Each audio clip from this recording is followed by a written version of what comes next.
ONG, instances onusiennes, mouvements politiques, depuis des décennies, les critiques d'Israël n'hésitent pas à employer l'expression régime d'apartheid pour qualifier l'État hébreu.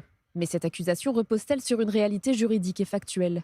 Au sens du droit international, l'apartheid est un système institutionnalisé de domination raciale fondé sur des lois organisant la séparation, l'infériorité juridique et l'exclusion politique d'un groupe. C'était le cas en Afrique du Sud. Interdiction de voter, de résider dans certains quartiers, d'accéder aux mêmes écoles, hôpitaux, universités ou encore tribunaux. L'apartheid imposait une séparation physique totale, sans mixité, même partielle. Les Noirs voyageaient dans des bus distincts, souvent surchargés et de moindre qualité que ceux des Blancs. Les mariages mixtes étaient interdits.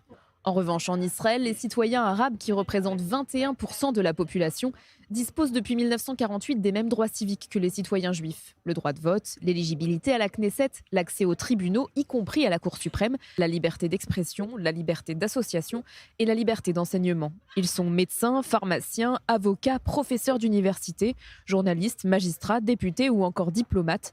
En conséquence, cette intégration est juridiquement incompatible avec une définition stricte de l'apartheid.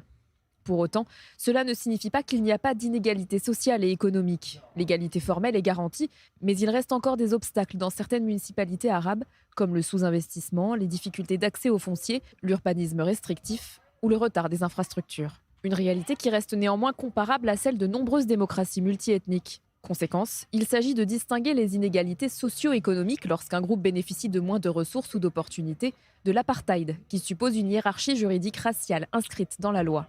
Accuser Israël d'apartheid relève donc d'une qualification juridique lourde, historiquement et légalement inexacte, qui brouille l'analyse et alimente une lecture idéologique du conflit.